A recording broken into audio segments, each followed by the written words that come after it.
रहन्ते मोक्षमाराहण कंसो देवनंदन परम सिद्ध भगवान की जय।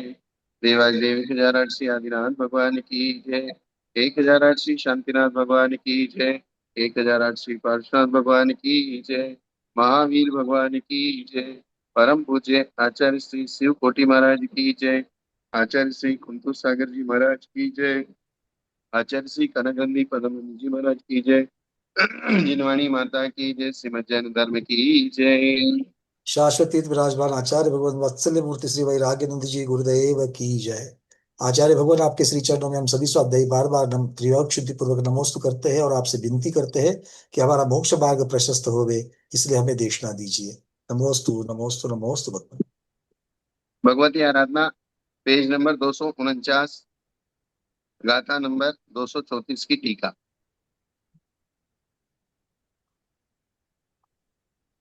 विविक्त वसतिका में ये मेरी वसतिका है, ये तेरी वसतिका है, इस प्रकार का कलह नहीं होता। इसलिए साधुओं को सधर्मा विषम वादा, अचोर्य वृत्ति भावना में एक भावना लिखी है कि साधुओं को आपस में साधर्मियों के साथ विसंवाद। कौन सा विसंवाद? तेरा मेरा विसंवाद नहीं करना चाहिए। क्या? विश्ववाद नहीं करना चाहिए आपस में। तेरा मेरा, ये अचोर्य व्रत की भावना है। क्योंकि जब आपका कुछ है ही नहीं, तो आपने अगर किसी वसतिका में ठहरे हुए हैं और आपने किसी दूसरे को रोका ठहरने के लिए, इसका मतलब आपने उसके ऊपर अनधिकार चेष्टा की है। क्या की है? जी, खुद खुद का ना होते हुए उसको अपना मान करके वो अनधिकार चेष्टा हो गई उसकी। अनधिकार चेष्टा होगी। जैसे क्या है, सम्यक शिखर जी में गौतम स्वामी टोंक के ऊपर दो कमरे बने हुए हैं। जी जब भी साधु लोग पहाड़ पे जाते हैं, गौतम स्वामी टोंक पे जाते हैं, तो एक कमरा साधुओं के लिए है और एक कमरा माता जी के लिए है। वहां रात को सो सकते हैं और सुबह उठ के वंदना कर सकते हैं। शाम को जाओ, रात को वहां सो जाओ और सुबह उठ के वंदना करो और नीचे आके आराम से 9 बजे आर करो। अब वो जो कमरे हैं, दो कमरे, उस कमरे को कोई भी साधु अगर उसमें रुकना है, तो जितना एक पाटे की जगह है उस पे ही उसको रुकना है और उसको अपना अंदर से बंद करके नहीं रहना है। कोई दूसरा साधु अगर आ गया तो उसको रोक रोक नहीं सकता, वो भी उसी के बराबर में पाटा लगा के सोएगा। तीसरा आ गया तो वो भी उसी के बराबर में पाटा लगा के सोएगा। चौथा है तो वो भी उसी के बराबर में सोएगा। कोई भी साधु किसी दूसरे साधु को रोक नहीं सकता। चाहे किसी साधु को कितने ही एकांत में रहने की बोले हुए हैं, मेरे कमरे में अकेला रहूंगा, लेकिन वहां ऐसी सिस्टम नहीं है। क्या पंकज जी? जी भगवान। क्योंकि पहाड़ पे है, साधु नीचे जा नहीं सकता। नीचे जाने के लिए 10 किलोमीटर जाना पड़ता है और पहाड़ पे है तो दूसरा साधु क्यों वहां, ये ही परमिशन से साधु जाता है कि आप वहां पे रुके हैं। हाँ, अगर कमरे में जगह नहीं है, सारे साधु भरते चले गए और जगह नहीं है, फिर वो आप कुछ नहीं कह सकते। लेकिन आप कमरे में जगह होते हुए भी किसी दूसरे साधु को रोक नहीं सकते। इसी को कहते हैं अचोरियानुव्रत। जी ये प्रैक्टिकल अचोरियानुव्रत सधर्मा अविसंवादा, साधर्मियों के साथ। जैसे चौकी है, टेबल है, पाटा है, शास्त्र है, ठीक है, आप उसका यूज कर रहे हो, उपकरण रूप से यूज कर रहे हो, लेकिन आप उसके साथ अगर राग द्वेष परिणाम करके विवाद करते हो, इसका मतलब आप उसको कुछ बहुत ज्यादा ही ममत्ववान हो गए हो। और ज्यादा ममत्ववान हो गए हो तो इसका मतलब आपके फिर वो परिग्रह की उपकरण की कोटि में ना आकर परिग्रह की कोटि में चला जाएगा। जी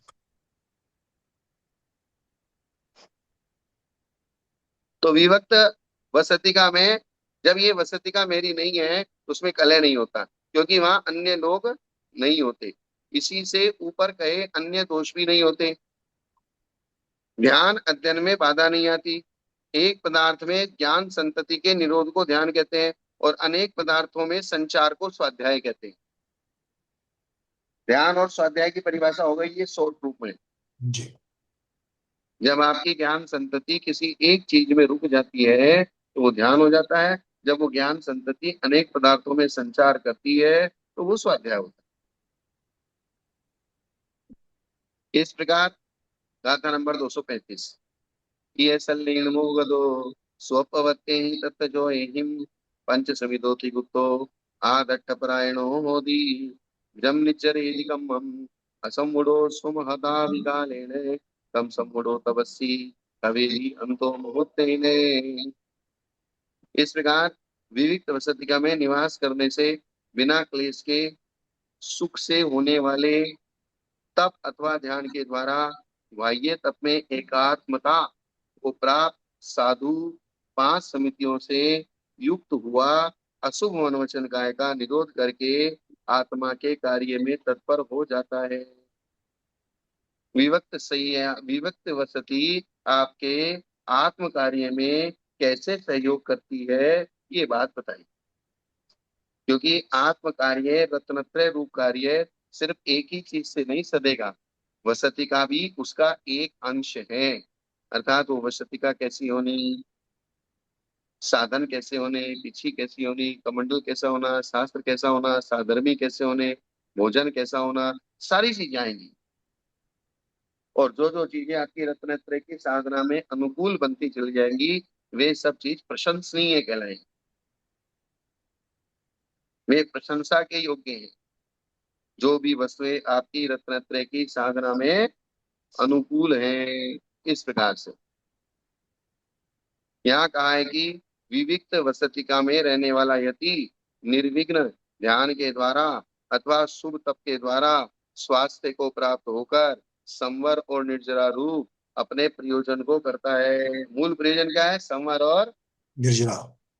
निर्जरा। 7 तत्वों में, प्रयोजन भूत तत्वों में जीव को सारा फल मिलता है। अजीव उसके साथ में बंध के मिश्र होता है, तभी आश्रव और बंध होता है। आश्रव और बंध संसार के कारण है, संवर और निर्जरा मोक्ष के कारण है। संवर निर्जरा की चरम सीमा जब हो जाएगी तब मोक्ष की प्राप्ति हो जाएगी। इसलिए मूल सारा उद्देश्य संवर और निर्जरा के लिए ही है। अपना सारा प्रयोजन किसके लिए है? सुवर निर्जरा। मुख्य प्रयोजन। ओके।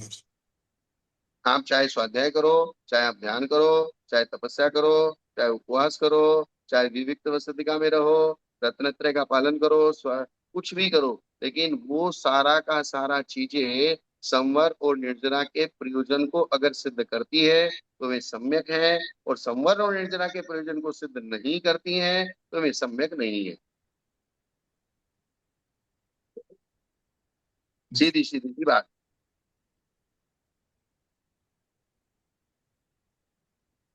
संवर पूर्वक निर्जरा की प्रशंसा करते हैं। असंव्रत अर्थात अशुभ योग का निरोध नहीं करने वाला साधु महान काल के द्वारा भी जिस कर्म की बाह्य तप के द्वारा निर्जरा नहीं करता, उस कर्म को संव्रत अर्थात भुक्ति समिति धर्म अनुप्रेक्षा और परिचय जय को करने वाला तपस्वी अति स्वल्प काल में कर क्षय कर देता है। यही बात 6 डाला में लिखी है शॉर्ट रूप में। यानी कि चिन्माई तिनमाही त्रिगुप्ति ते सहज तरे थे। सहज तरह थे। जिसने अशुभ योग का निरोध नहीं किया वो बहुत लंबे समय तक भी निर्जरा नहीं करता, और जिसने कर्मों का संवर कर लिया है अर्थात गुप्ति समिति धर्म अनुपेक्षा परिचय जय, ये संवर के कारण है। संवर के कारण कौन से हैं? गुप्ति समिति धर्मानुप्रेक्षा परिचय है। परिचय जय चारित्रिक, ये संवर के कारण है। इनको अगर उसने अपना लिया तो अति स्वल्प काल में निर्जरा कर देगा, कर्मों का नाश कर देगा। ये बात। एवं लायमानो भावे मानो तविवेदेन दोषे निगाड़ दो पगई निधर्म परक कमदी। उपक्रम से इस तप से अपने को तत्पर करता हुआ दुर्धर तप से न डरकर रत्नत्रय को दूषित करने वाले अशुभ परिणामों को नाश करता है और अत्यंत मुक्ति के मार्ग में चेष्टा करता है। इस प्रकार से जो उक्त क्रम, उपक्रम नहीं उक्त क्रम, पढ़ने में थोड़ा भूल हो गया। उक्त क्रम से जो ऊपर बताया हुआ क्रम है, इस तप से अपने आप को तत्पर करता हुआ और उस दुर्धर तप से न डरता हुआ रत्नत्रय को दूषित करने वाले अशुभ परिणामों का घात करता है। रत्नत्रय को जितना निर्मल और सुरक्षित रखेंगे, उतना ज्यादा वो रत्नत्रय संवर निर्जरा का कारण बनेगा। और वो रत्नत्रय अगर आपका दूषित हो गया, जिस पानी को पीकर प्यास बुझानी है, उस पानी को गंदा नहीं करना है। जी उसकी सुरक्षा, उसकी निर्मलता बरकरार रहनी चाहिए। वो निर्मल बना रहेगा तो पानी हमारी प्यास बुझाता रहेगा। जिस रत्नत्रय के माध्यम से हमको अपनी साधना करनी है, उस रत्नत्रय को हमको निर्दोष बना के रखना है, उसको दूषित नहीं करना। पानी को दूषित कर दिया तो फिर पिएंगे क्या? फिर प्यास कैसे बुझेगी? रत्नत्रय को ही, जिस रत्नत्रय के माध्यम से हमको मोक्ष मार्ग चलाना है, उस रत्नत्रय को दूषित करके हम मोक्ष मार्ग की तरफ नहीं बढ़ सकते। क्योंकि उसने कहा है अतिचार सहित रत्नत्रय का पालन करना नहीं पालन करने के ही बराबर है। क्या? रत्नत्रय का अगर दोषपूर्ण रत्नत्रय है तो रत्नत्रय का पालन नहीं करने के बराबर हो जाएगा वो। हाँ,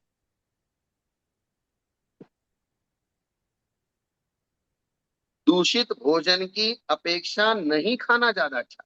जी, ये पहले भी आपने कहा था कि दूषित भोजन करने से अच्छा है कि उस दिन उपवास कर लो। हाँ, अगर आपको साधु को चौके में लग रहा है कि आज ये भोजन दूषित है, तो अगर उसने उसको छोड़ के उपवास कर लिया तो उसका इतना नुकसान नहीं होगा। लेकिन अगर वो दूषित भोजन पेट में चला गया, हो सकता है कोई नई बीमारी पैदा कर दे, फिर आगे आने वाले समय के लिए आपके रत्नत्र की साधना बाधित हो जाए। और एक उपवास करने से कुछ आपका बिगड़ेगा नहीं।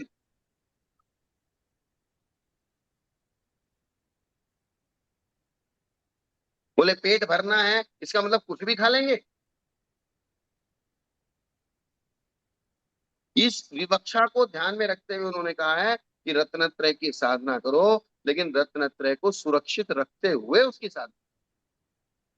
यही साधना है रत्नत्रय की, रत्नत्रय को निर्मल बना के रखें। और अगर रत्नत्रय निर्मल नहीं रहेगा तो काम बिगड़ जाएगा, तो काम मजा नहीं आएगा ना बाद में।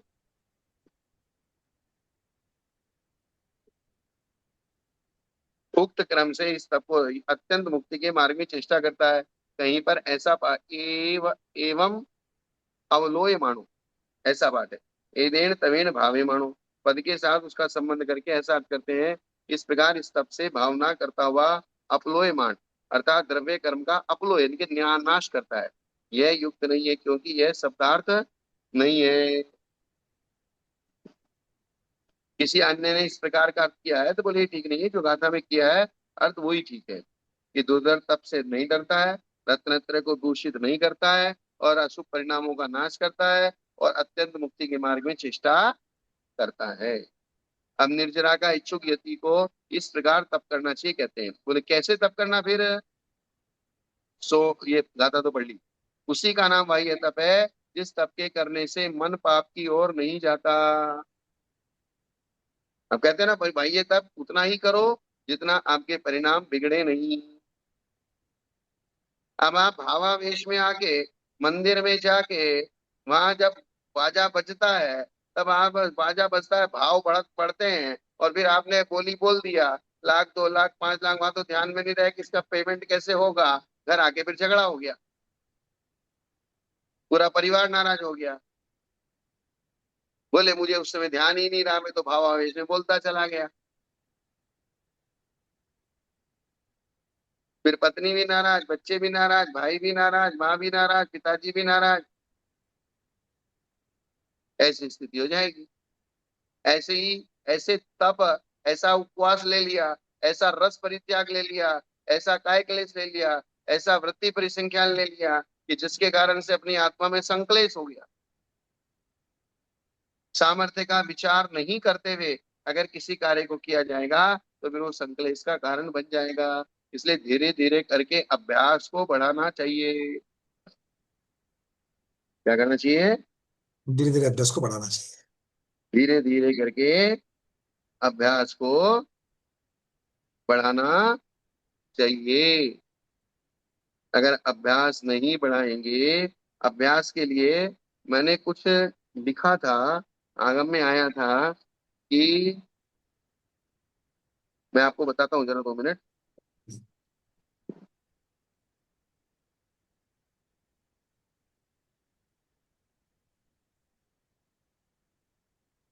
बहुत अच्छा लिखा था कि अभ्यास कितनी बड़ी चीज है।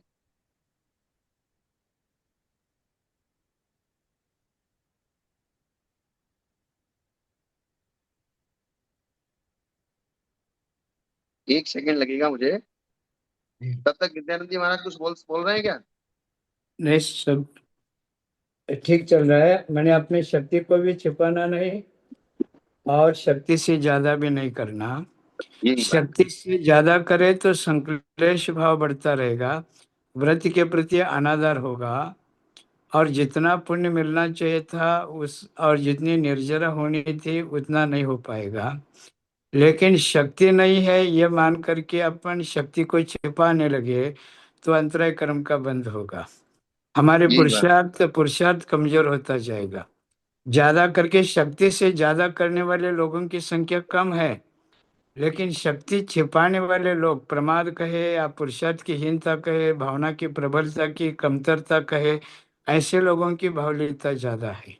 शक्ति सभी बिल्कुल। में होती है, लेकिन वैसा वैसी भावना नहीं करने से वैसा पुरुषार्थ नहीं हो पाता है। यही बात है।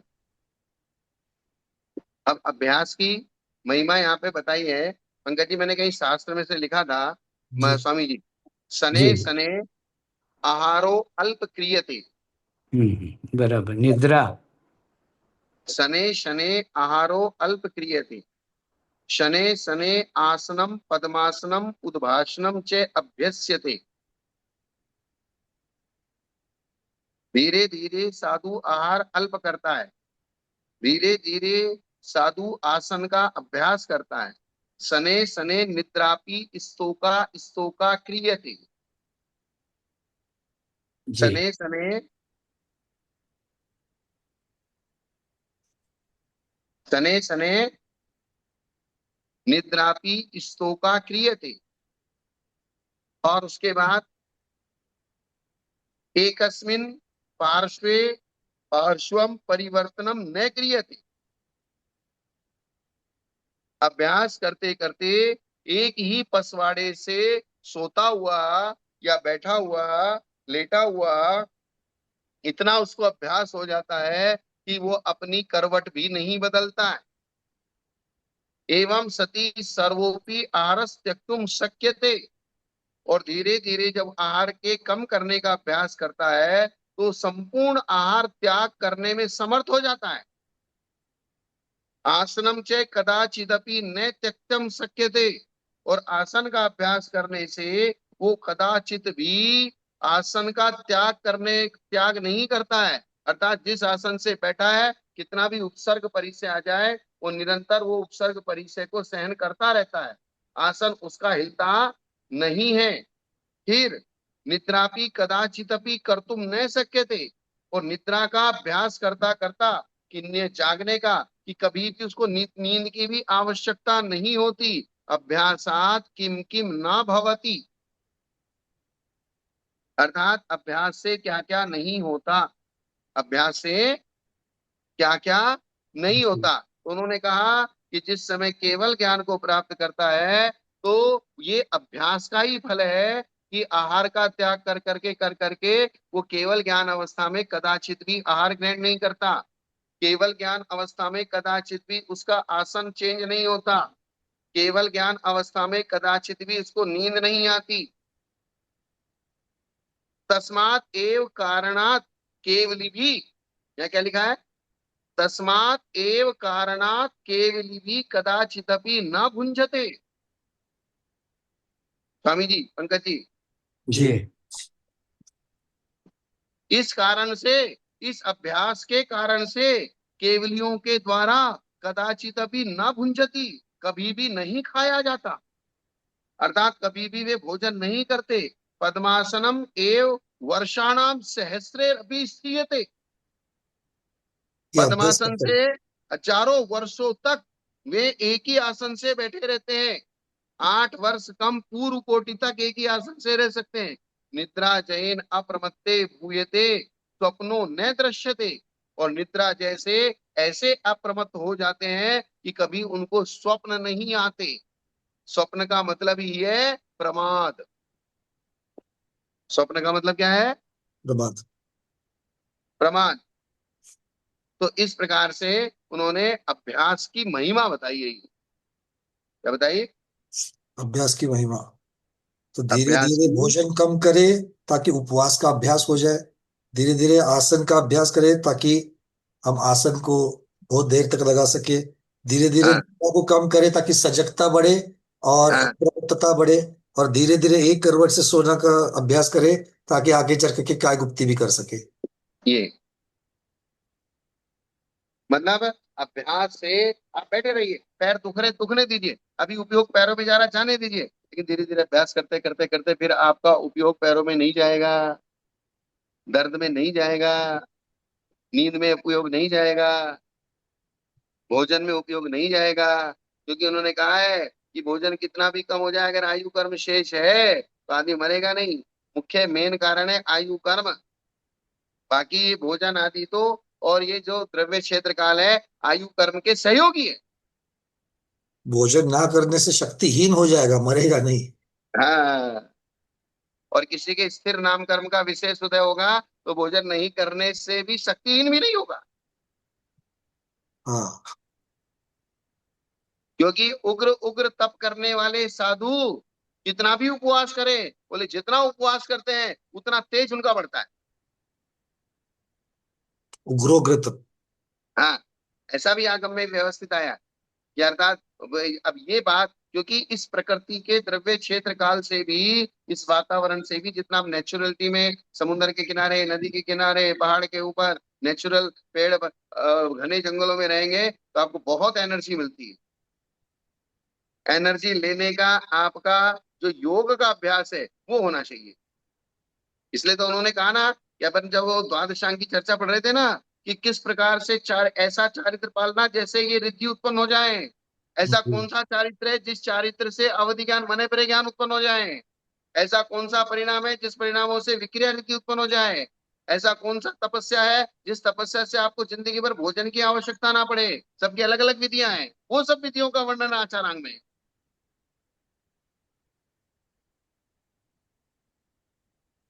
धौला जी में आया ना सब ये। जी, प्रैक्टिकल मार्ग उसका बता दिया वो आचार्य। हाँ भले आज उपलब्ध नहीं, बट भगवान की वाणी में तो ये सारी चीजें आ गई है। हाँ, कि विशेष रूप से आपको वो आचरण करने से उस प्रकार की अतिशय आपके अंदर पैदा होगा, तो उस प्रकार का आचरण भी करना पड़ेगा। उस आचरण की जो व्याख्या है वो आचारांग।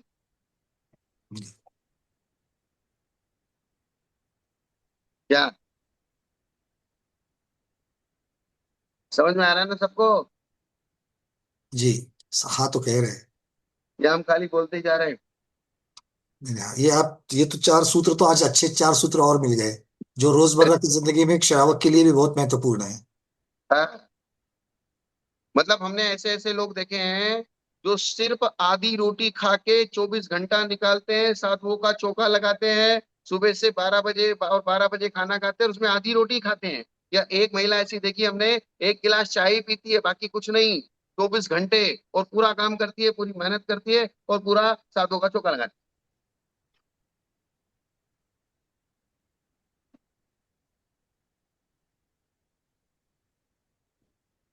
चाय का मतलब, मैं चाय का समर्थन नहीं कर रहा हूँ यहाँ, लेकिन एक पदार्थ, मतलब उसका अल्प भोजन है बहुत।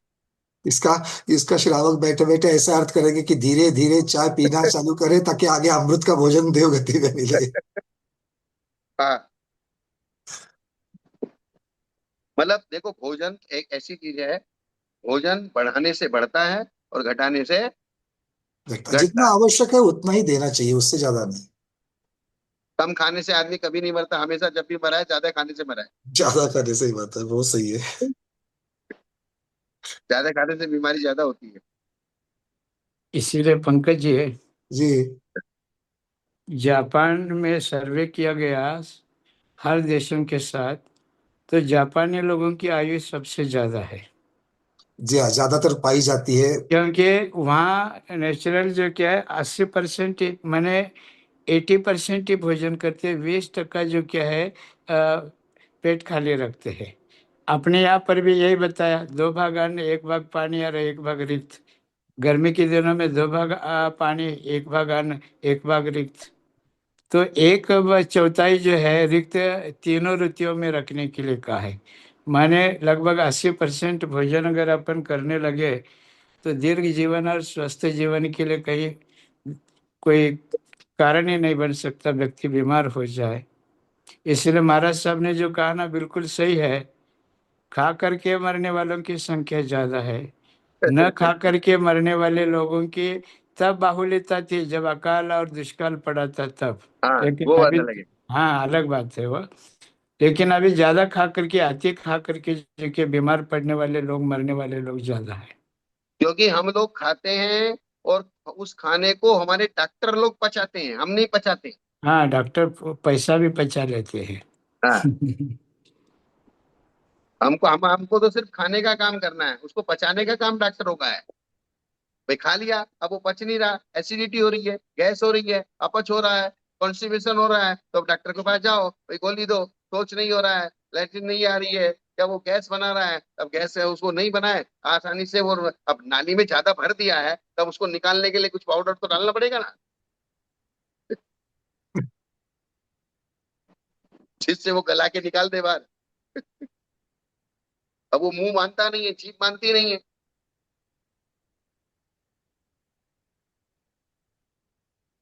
इसीलिए सावन भादों में जो अपने यहाँ पर उपवास, एकासन, व्रत वगैरह खूब पाते हैं, उसके पीछे ये कारण है, वर्षा ऋतु में मंदाग्नि होती है। अग्निमान दिखा है उसको। हाँ, अग्निमांद्य आयुर्वेदिक ग्रंथों में कहा गया, अग्निमांद्य होने से भोजन पचता नहीं, बल्कि हल्का भोजन करने को और एकासन आदि करने को कहा गया। बहुत संख्या में हमारे हिंदू समाज और आपके जैन समाज में भी एकासन, एकादशी वगैरह ज्यादा किया जाता है, 10 लक्षण वगैरह। जितने भी व्रत उपवास हमारे यहाँ रखे गए हैं, वो सब आपकी स्वास्थ्य की दृष्टि से अति उत्तम है। चाहे वो अष्टमी है, चाहे चतुर्दशी है, चाहे एकादशी है, चाहे पंचमी है, चाहे अष्टांगिका है, चाहे पर्युषण पर्व है, चाहे रत्नत्रय पर्व है, कोई से भी जितने जितने पर्व बताए हैं वो सब सिर्फ आपकी स्वास्थ्य की दृष्टि से बताए। जैसे अष्टांगिका में कोमली ढाई करना, अष्टांगिका के 8 दिन और उसके बाद के 8 दिन, आयुर्वेद शास्त्र में इन 15 दिनों को यमराज की दाढ़ कहा है। क्या कहा है? यमराज की दाढ़। हाँ, यमराज की दाढ़ बोले, इसमें अगर किसी ने गड़बड़ की तो यमराज के पकड़ में आ जाएगा वो। अर्थात शरीर ऐसा बिगड़ेगा कि वो उसको कंट्रोल करना भारी हो जाएगा, क्योंकि ऋतु परिवर्तन के दिन है। 3 अष्टांगिका 3 ऋतु परिवर्तन पे आती है। 3 ही ऋतु है मेन, गर्मी सर्दी बरसात, और 3 ऋतु की ही 6 बना दी, 6 ऋतु। लेकिन मेन ऋतु कितनी है? मेन मौसम, एक गर्मी, एक सर्दी और एक बरसात। गर्मी जब खत्म होती है, कब होती है गर्मी खत्म? जून जुलाई में। जी, बरसात आ जाती फिर। बरसात आती है, तो गर्मी और बरसात का जो संधि काल है वो आषाढ़ के अष्टानी का है। बरसात और सर्दी का जो संधि काल है वो कार्तिक के अष्टानी का है। और सर्दी और गर्मी का जो संधि काल है फागुन। वो फागुन के अष्टानिका है। और अष्टानिका के 8 दिन प्लस अष्टानिका के बाद के 8 दिन, ये 15 दिनों में बहुत सावधान, ये स्पीड ब्रेकर हैं। इसलिए उन्होंने कहा कोमली अठाई करो, 8 दिन उपवास करो, नहीं तो 8 दिन एकासन करो, नहीं तो 8 दिन नीरस खाओ, अपने आप को रोक लो, ब्रह्मचर्य व्रत से रहो। ये दिन ऐसे हैं कि शरीर में इस प्रकार के परिवर्तन होते हैं ऋतु परिवर्तन के साथ, नहीं तो शरीर में बीमारी लग जाएगी और यमराज भी नहीं बचा पाएगा, यमराज की दाढ़ में जाके फंस जाओगे। स्पष्ट लिखा है आयुर्वेद शास्त्र में, यमराज की दाढ़ के समान है। हमारे आचार्य ने पहले ही उसको उचित कर दिया। और भादवे के महीने में सबसे ज्यादा डॉक्टर की दुकान चलती है। कौन से महीने में? भादो। भाद्रपद महीने में। रोग का महीना है भाद्रपद, और इसलिए भाद्रपद महीने में सबसे ज्यादा व्रत उपवास है हमारे यहाँ। 10 लक्षण कहो, 16 कारण कहो, पंचमेरु कहो, रत्नत्रय कहो, अनंत चतुर्दशी कहो, यानी कि पूरे के पूरे महीने में सिर्फ व्रत उपवास ही व्रत उपवास है। अहो भाद्रपदाख्योयम मासानेक व्रता करा। भाद्रपद 12 महीनों में राजा के समान है। बोले भाद्रपद अगर निकाल दिया तो बोले कोई महीने में व्रत उपवास बचते ही नहीं है, भाद्रपद ही है जो भी कुछ है। रोग का महीना भी वही है, व्रतों का महीना भी वही है। 32 और 32 दिन के 3 व्रत आ जाते हैं उसमें। हाँ, और डॉक्टर की सबसे ज्यादा दुकान ही उसमें चलती है, क्योंकि लगातार सावन के महीने में बरसात आती है, उसमें भी इतने रोग नहीं होते। जब बरसात रुकती है, हल्की हल्की धूप आती है, तब वो जो एक वातावरण बनता है, तो वो बहुत ज्यादा त्रस्त जीवों की उत्पत्ति का कारण बनता है। जी। कुछ बैक्टीरिया। बरसात और कुछ सूखा, उमस बनती है जो।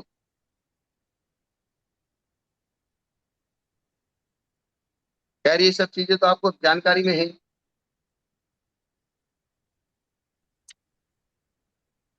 डॉक्टर वाली चीज जानकारी में है, उसको आज बढ़िया से आपने अष्टानिका के साथ जो जोड़ करके देखा, ये अश्वत्थामा का था। बहुत सारे, मेरे लिए तो था ही था। हो सकता है बहुत सारे स्वाध्याय उनको भी इस तरीके से। आज हाँ ऋतु बदलाव में अष्टानिक आती है, इसका एक वैज्ञानिक वितरक विज्ञानता की और एक झलक देखने को मिली है। हाँ, ये एक तरह से पूरा स्पीड ब्रेकर है कि आप विषय भोगों में जो लगे हुए हो, ये 15 दिन रुक जाओ, फिर 15 दिन के बाद चलना, स्पीड बनाना। अभी 15 दिन रुको, नहीं तो एक्सीडेंट हो जाएगा। सब स्वाध्याय सोच रहे महाराज जी हम 60 65 अभी पास कर रहे हैं। आप भगवती आराधना लेट चालू किया आपने, कम से कम 20 25 साल पहले ही कर दी थी। ऐसा सब लोग सोच रहे हैं। देखो आप बोल रहे हैं, बहुत सारे मेरे मुझसे सहमत है सब लोग। और ये संधि काल की विशेषता है। देखो, प्रतिदिन का संधि काल 3 होते हैं, प्रातः, मध्याह्न और शाम को। शाम को। ये तीन तीन संधि काल प्रतिदिन आते हैं। अष्टमी को एक पक्ष का संधि काल है। 15 दिन का संधि काल 1 दिन का। 30 दिन का संधि काल 2 दिन का। 4 दिन का, मतलब पूर्णिमा, अमावस्या, चतुर्दशी, अमावस्या, चतुर्दशी, पूर्णिमा। फिर 4 महीने का संधि काल 8 दिन का। अष्टानिका। अष्टानिका जी। अष्टानिका। 4 दिन का, 4 महीने का संधि काल। 8 दिन का। जैसे 1 महीने के संधि काल 2, चतुर्दशी, पूर्णिमा, चतुर्दशी, अमावस्या, तो 2 हुए। तो इनको 2 को अगर जोड़ ले, वैसे तो 4 हो गए, लेकिन अगर इस 4 को जोड़ लेंगे तो 15 दिन होते हैं 4 महीने के। इसलिए आयुर्वेद शास्त्र में 8 दिन की बजाय 15 दिन लिखे हैं। 8 दिन तो कम से कम करना ही चाहिए, ये चीज है। और जो पूरे युग परिवर्तन का संधि काल है, वो है पर्यूषण। किसका? युग परिवर्तन का, युग को कितना 5 साल का युग मानेंगे? नहीं युग नहीं नहीं नहीं प्रति। नहीं, छठा काल जब अंत होता है, अच्छा वो वाला। वो वाला परिवर्तन। छठा काल अंत होता है और नया युग उत्सर्पणी अवसर्पणी चालू होता है, क्योंकि चतुर्थी तक सुवृष्टि होती है और पंचमी से चतुर्दशी तक जोड़े बाहर आते हैं। 49 दिन की होती है ना। जी, 7 7 प्रकार की, 7 दिन 7 7 प्रकार की। हाँ हाँ, सावन के महीने, पूरा सावन का महीना, सावन के महीने कितने दिन में? 30 दिन। और भाद्रपद का महीना, कृष्ण पक्ष 15 दिन, 30 और 15, 45, और फिर चतुर्थी तक के 4। और चतुर्थी तक के 4, तो कितने हुए? 49 दिन हुए। तो 49 दिन, 7 × 7, 7 × 7, तो 7 × 7 = 49। तो 49 दिन तक 7 7 दिन, 7 बार सुवृष्टि होती है। और ठीक इसके पहले कुवृष्टि होती है, छठे काल का जब अंत आता है 49 दिन पहले। तब आषाढ़ से 49 दिन पहले आप लगा लो कितने हुए। ये बताया था ना मैंने, शायद आपको चर्चा हुई थी। नहीं, ये पहली बार हो रही है भगवान। अच्छा, पहली बार हो ये रही। 49 दिन का तो गणित पता था, पर ये इसके महीने के साथ लग करके, पर्यूषण के साथ लग करके, ये तो पहली बार हाँ, सुन रहे हैं। तो यही मैटर है। मतलब पंचमी से मतलब जब पर्यूषण शुरू होता है तब जोड़े बाहर आते हैं, तो ये हाँ, उदय पन्नती में ठीक है, वो पंचमी का है, बट उसके साथ अब ये संबंध लग रहा है मतलब। वैसा 49 72 जोड़े। दिन 72 जोड़े आएंगे, बट उसके पहले बहत्तर या 49 दिन की संख्या, चर्चा है। मतलब अब ये शुरुआत कब से होगी? पहले कुवृष्टि होगी, जब छठा काल अंत होगा, तो छठे काल के अंत के 49 दिन, जी। तो वे छठे काल के अंत के 49 दिन कहाँ से शुरू करेंगे? आषाढ़। सावन के, आषाढ़ आषाढ़। के 30 दिन, हाँ, पहले आषाढ़ की आषाढ़ के 30 दिन। 30 दिन, और फिर उसके पहले महीने के 15 दिन। ज्येष्ठ के। हाँ, ज्येष्ठ शुक्ला ज्येष्ठ के शुक्ल पक्ष के 15 दिन। और 15, फिर फिर उसके पहले के 4 दिन। वद्य के अंतिम 4 दिन। हाँ, तो कहाँ पहुंच गए अपन? ज्येष्ठ कृष्णा दशमी से अमावस्या, चतुर्दशी, त्रयोदशी, द्वादशी, एकादशी से हो जाएगा फिर। एकादशी। तो एकादशी। एकादशी से कुवृष्टि होना शुरू होगा, 7 7 दिन की। ज्येष्ठ कृष्णा एकादशी। हाँ, तो 7 दिन तक कुवृष्टि होगी, ओलों की वर्षा होगी, अग्नि की वर्षा होगी, विष की वर्षा होगी, पत्थरों की वर्षा होगी। ये 7 7 दिन तक चलेगी। और ये कब तक चलेगी? अब आषाढ़ अमावस्या, आषाढ़ पूर्णिमा तक। आषाढ़ पूर्णिमा तक। और आषाढ़ पूर्णिमा के ठीक अगले दिन श्रावण कृष्णा एकम से, आषाढ़ पूर्णिमा। श्रावण कृष्णा एकम से ठीक अगले दिन से दिव्य सुवृष्टि ध्वनि। हो जाएगी, भाद्रपद चतुर्थी तक। भाद्रपद शुक्ल भाद्रपद चतुर्थी। चतुर्थी तक। और एकम, श्रावण कृष्णा एकम को ही नया साल शुरू होता है। जी। श्रावण कृष्णा एकम को ही 5 साल वाला युग परिवर्तन होता है। और श्रावण कृष्णा एकम को ही इस छठे काल का अंत होके वापस रिपीट ये उत्सर्पणी अवसर्पणी होती है, वो सब श्रावण कृष्णा एकम को होती है। जी, क्योंकि सुवृष्टि जो है वो तभी होगी। हाँ,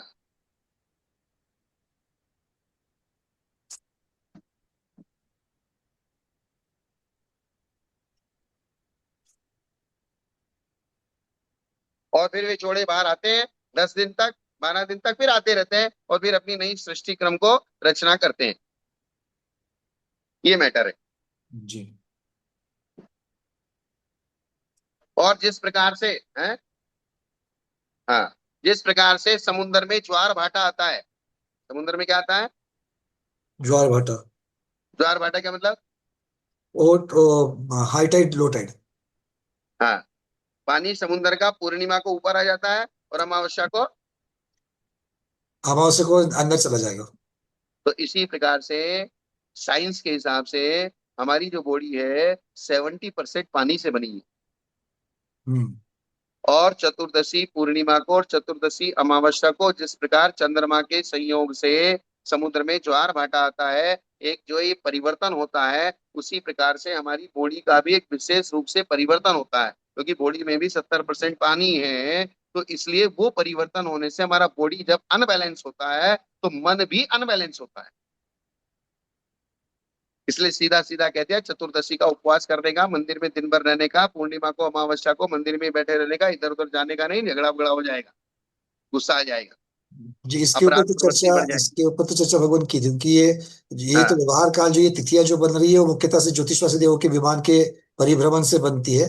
तो वो भी पुद्गल है, अपना शरीर भी पुद्गल है, पुद्गल में पानी बस है। तो उसके ऊपर से ये मन को चंचल बनाने वाली है। ऐसा। मतलब कहने का मतलब क्या हुआ? जो भी संधि काल है, जो भी, संधि काल। उसमें सावधानी रखना हाँ, ये आवश्यक है, सारे संधि काल। आवश्यक है। फिर वो सारे संधि काल, महीने का हो, प्रति चार दिन महीने का का हो। संधि काल, हाँ, सूर्योदय, सूर्यास्त, मध्याह्न काल, अष्टमी, चतुर्दशी, पूर्णिमा, अष्टानिका, ये सब संधि काल है। ये सब क्या है? सब संधि काल है ये। संधि काल है। और संधि काल में गड़बड़ होने की संभावना रहती है। जैसे आप बरंडे में खड़े हो, आपको बरंडा 4 फुट ऊपर है, बरंडे से नीचे जाने के लिए 3 सीढ़ियां हैं, तो सावधानी किधर रखनी है? पैर किधर मुड़ेगा? भी जब उस स्टेप के ऊपर जाओगे तभी उसमें मुड़ने की ज्यादा संभावना है।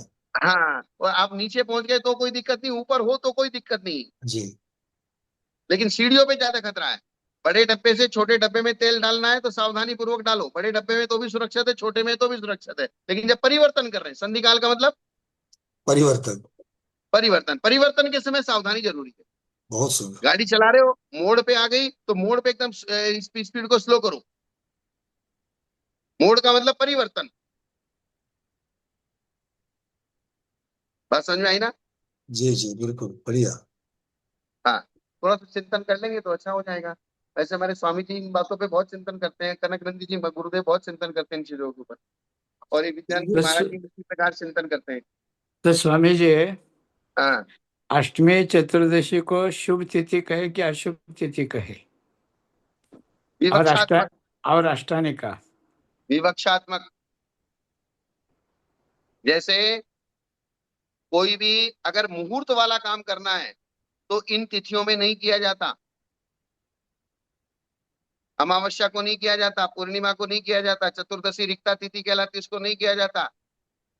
मुहूर्त वाला कोई विशेष पंचकल्याणक आदि की शुरुआत करनी है, कोई बड़ा विशेष आपको मंदिर का शिलान्यास मुहूर्त करना है तो वो नहीं किया जाता, तो उस अपेक्षा से अशुभ है। लेकिन व्रत उपवास किए जाते हैं उस अपेक्षा से शुभ है, तो विवक्षात्मक हो गया। तो चंचलता की अपेक्षा से लेंगे तो चंचलता है इसलिए कार्य ना करो, और हाँ, चंचलता को कम करने वाले व्रत जरूर करो। हाँ, व्रत जरूर करो। माने अलग अलग कार्यों के लिए अलग अलग नक्षत्र काम बस, करते हैं। अलग अलग जैसे कार्य, अलग अलग नक्षत्र, अलग अलग तिथियां, अलग अलग वार।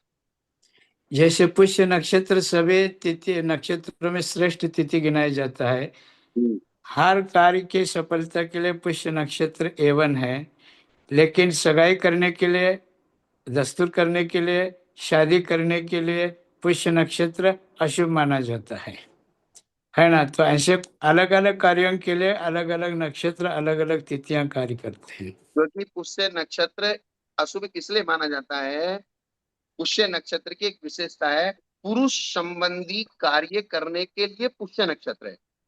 स्त्रियों के किसी भी कार्य के लिए पुष्य नक्षत्र नहीं है। जी। शादी जो एक मैटर है वो स्त्री पुरुष दोनों का बराबर मैटर है। हम्म। क्या है? दोनों की, हाँ, दोनों की सहभागिता है उसमें, पुरुष स्त्री दोनों की दोनों का सहभागिता। बराबर बराबर मैटर है, दोनों का, दोनों की जीवन दांव पे लगे हैं। क्या पंकज जी? बिल्कुल बिल्कुल, मतलब ये दोनों चीज वहां पर, अकेले पुरुष की बात होती तो अलग बात है। दोनों जीव बहुत साहस पूर्वक संसार रूपी समुद्र में उतर रहे हैं। कितना साहस है उनका, कितना बड़ा उन्होंने कमर कसी है कि जिस संसार रूपी समुद्र में मगरमच्छ हैं, बहुत 84 लाख योनियां हैं, उस संसार रूपी समुद्र में गाजे बाजे के साथ उतर रहे हैं। छलांग लगा रहे हैं। हाँ, क्या पंकज जी समझे कि नहीं? अब क्या बस बिल्कुल समझे, थोड़ा सा लेट समझ रहे, क्या करें। है? चिंतन मंथन इस बात पर चल रहा था, आपने तो दोनों के लिए रिस्क कहा था ना, तो मैं ये सोच रहा था कि रिस्क किसके लिए ज्यादा है। दोनों के लिए रिस्क है। ये तो आपने अपनी जगह से कह दिया ना, तो हमने जो जो ऑलरेडी छलांग मार चुके हैं उनको मालूम है कि रिस्क किसके लिए ज्यादा होती है। हमारे स्वाध्याय भी हंस रहे, सबको पता है। इसलिए पुष्य नक्षत्र में कोई भी पुरुष संबंधी कार्य किए जाएंगे जो पुरुष के लिए प्रधानता, पुरुष प्रधान पूर्वक होंगे, और स्त्री को प्रधान रख के कोई भी कार्य होगा वो पुष्य नक्षत्र में नहीं किया जाए।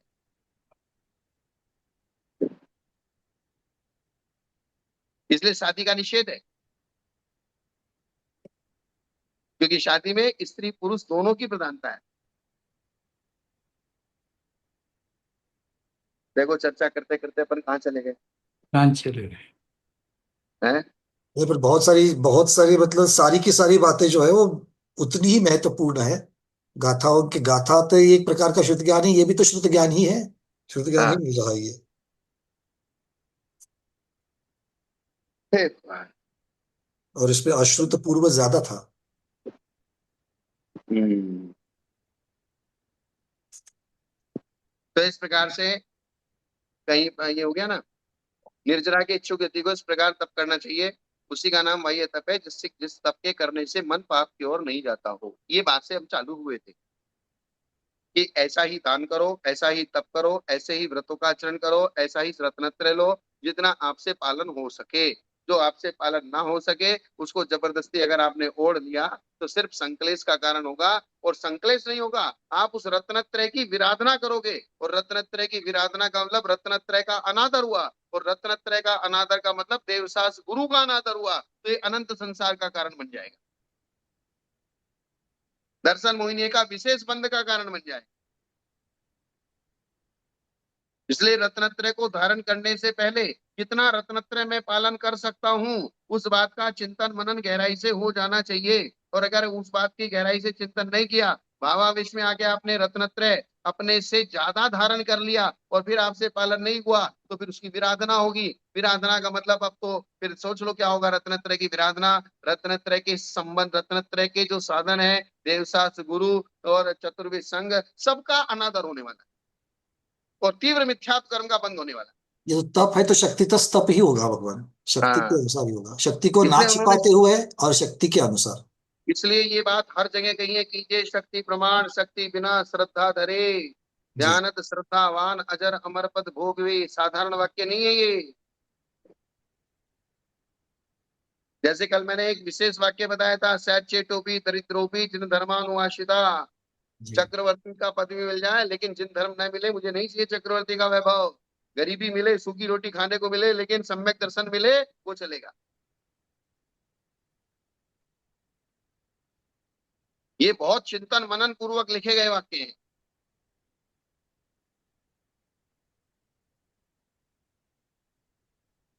शक्ति से ज्यादा करना चाहते हो, इसका मतलब या तो आप मरना चाहते हो या आप रत्नत्रय को छोड़ के घर जाना चाहते हो। अति से अति सर्वत्र वर्जित वही होगा, अति करने से रत्नत्रय की विराधना नहीं होगी। ऐसे बहुत सारे लोगों को हमने रत्नत्रय धारियों को देखा है कि जब उनको यहाँ मन नहीं लगता है, मन उचाट हो जाता है, तब वो अति पालन करना चालू करते हैं। द्रव्य क्षेत्र काल के भाव से भी ज्यादा पालन करना चालू करते हैं, और उस पालन करने का उनका अर्थ यही होता है कि हमको यहाँ नहीं रहना है।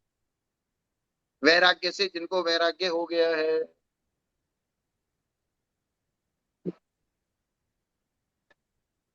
और अगर शक्ति से कम पालन कर रहे हैं तो ये तुम्हारी मायाचारी है। और जो मायाचारी रख के पालन करता है उसका भी रत्नत्रय सही फल नहीं देता है।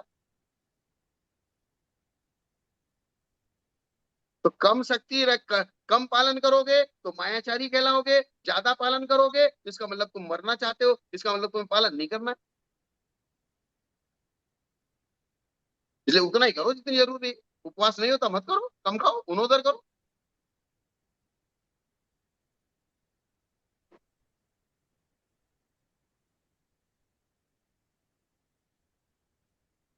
एक त्यागी को देखा हमने, जब भी चौके में जाए, आहार करना चालू करे, मुझे तो बाली बाल दिख रहे, मुझे तो बाली बाल दिख रहे, मुझे तो बाली बाल दिख रहे। पहले गिलास में अंतरा है, पहले गिलास में अंतरा है, अंतरा कर करके अपने जीवन को समाप्त कर लिया। अब घर नहीं जा सकते थे, उसने जीवन को समाप्त कर लिया, खत्म हो गया काम।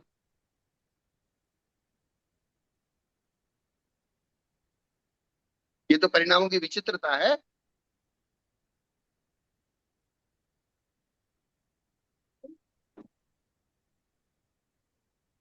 विद्यानंद जी महाराज जानते हैं सब कुछ हमारे, मुझे ज्यादा क्या कहना है। निर्जरा के इच्छुक यति को इस प्रकार तप करना चाहिए, उसी का नाम वही तप है जिस तप को करने में मन पाप की ओर नहीं जाता है। इसलिए कहा है सीधा, ये बात महत्वपूर्ण क्यों है ये, इसलिए महत्वपूर्ण है। उतना ही तप करो जितना तुम्हारे शरीर से हो, जबरदस्ती मत करो। जबरदस्ती ना जीना है, जबरदस्ती ना मरना है, जबरदस्ती ना व्रत का पालन करना है। नहीं तो वो स्थिति हो जाएगी कि बुखार चढ़ी हुई है, पेट की पाचन शक्ति कमजोर है, और घी कटोरी भर के पी लिया, तो नहीं मरेंगे तो मरेंगे। इसी प्रकार से अनादि काल से मिथ्यात्व से ग्रसित हैं, विषय भोगों की लालसा छूटी नहीं है, और महाव्रतों को धारण कर लिया। तो फिर महाव्रतों को धारण करके विषय भोग करेंगे तो निगोद में जाएंगे। जैसे बुखार वाला व्यक्ति गरिष्ठ भोजन करके अपने आप को और मार लेता है, तो बुखार वाले व्यक्ति को धीरे धीरे सूप पिलाओ, हल्का खाना खिलाओ, गर्म पानी पिलाओ, दाल का पानी पिलाओ, फिर धीरे धीरे एक आधा एप्पल का फांक खिलाओ, एक आधा फल फ्रूट खिलाओ। धीरे धीरे करके उसकी पाचन शक्ति क्या हो जाएगी, बढ़ जाएगी। मजबूत हो जाएगी, मजबूत हो जाएगी। फिर उसको हलवा खिलाना, फिर उसको चारित्र को गरिष्ठ भोजन कहा है।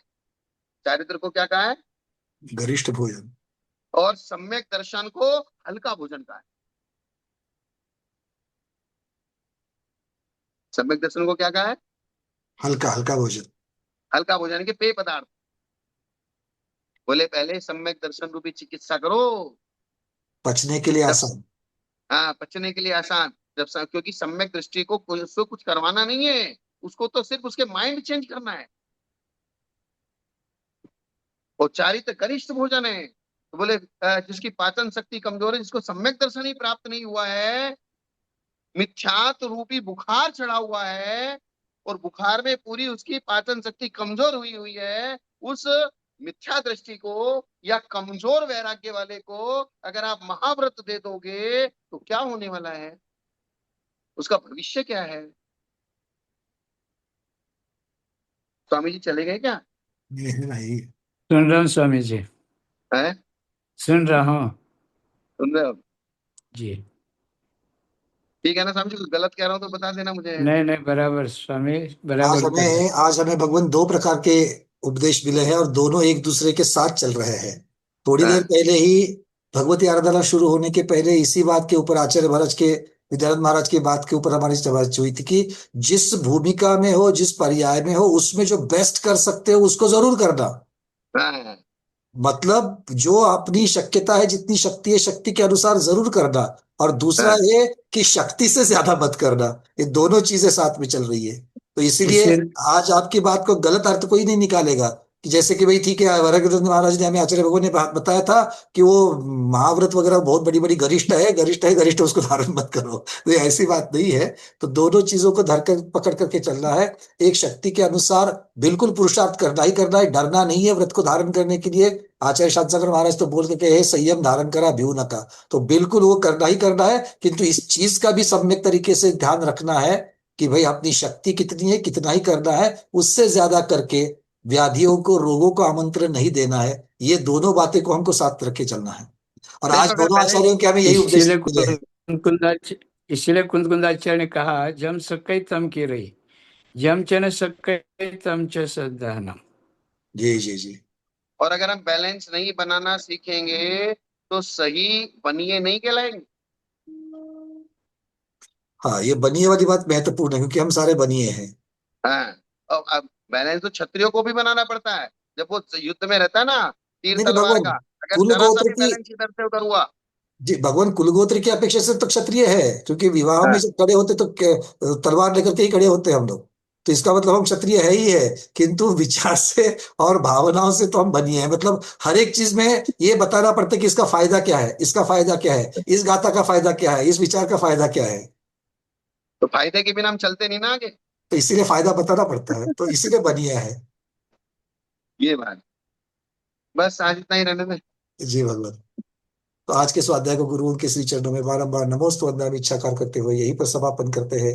जैनम जयतु शासनम, जैनम जयतु शासनम, जैनम जयतु शासनम।